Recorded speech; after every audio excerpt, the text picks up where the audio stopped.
As we go to school, and I went to a Catholic school in Mayo Bridge. There were no Protestants there, except one, and he was important to me.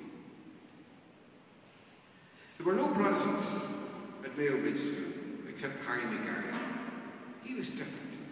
He didn't come into the catechism class when the rest of us were learning about who made the world and who God is. God is our Father in heaven, creator and Lord of all things, we learned. Instead, Harry kicked the ball about the schoolyard on his own.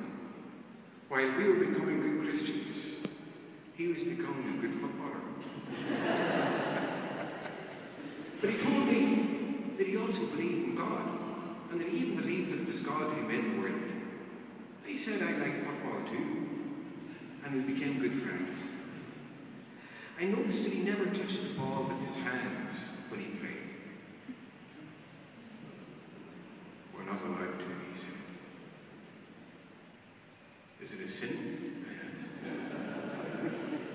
I suppose so, he said.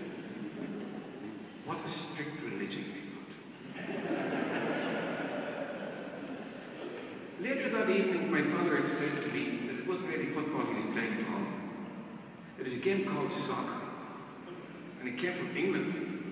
Our football game was called Gaelic, it was Irish. Is it a sin for a Catholic to play soccer? I asked my father. Well, if you play for a Gaelic team, you're not allowed to play for a soccer team, he said. That's Rule 27 in the official Gaelic Athletic Association guide. Would you go to hell if you did? I asked. Not necessarily, he said. But you might be told to.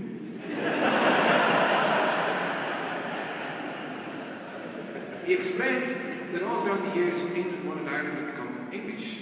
But by playing our own games and singing our own songs, and people were saying we are Irish, England didn't want Protestant people here playing Irish games either, in case you'd become Irish, and then Ireland would not become English after all.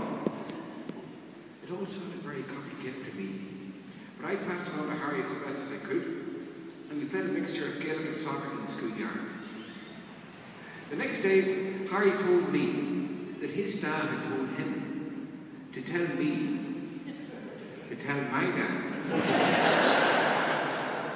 that even if good Protestant policemen wanted to play Gaelic, which they didn't anyway, but even if they did, the narrow Gaelic rules would not allow it, and to put that in his pipe when he spoke it.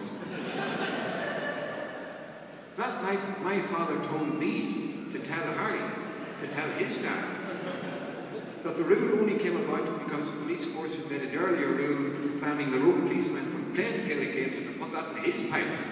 And you really like it. I don't think either of them even spoke pipes. But I knew they liked whiskey, and I wondered why they didn't tell each other all those complicated things when they were drinking together in Hale's pub in Uri on Saturday night. Still, some of the messages rubbed off on the messengers, and we learned a lot, Harry and me, in that playground of knowledge of Bridge Mayo. Sometimes Harry and I wondered why Catholics and Protestants didn't go to the same school in the first place. Tell young Sans to tell his dad that Catholics won't go to state schools because the Church of Rome wants to keep control of them. And while he's at it, when he asked him if he would lend me the loan of the stirrup pub for a few days whitewashing.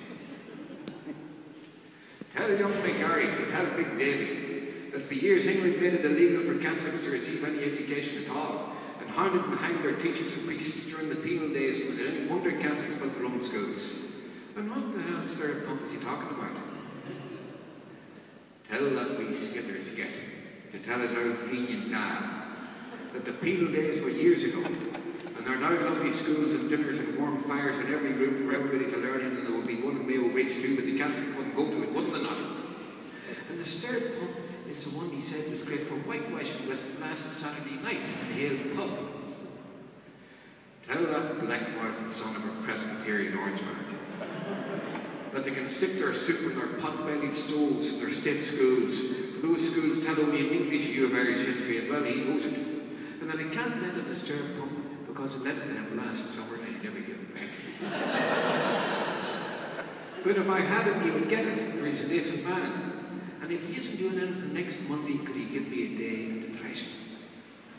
And so it went on until the seemingly insoluble conflicts would be shelved for the time being, for friendships were just as deep as differences, life anon, of sowing to mowing, and from mowing to threshing.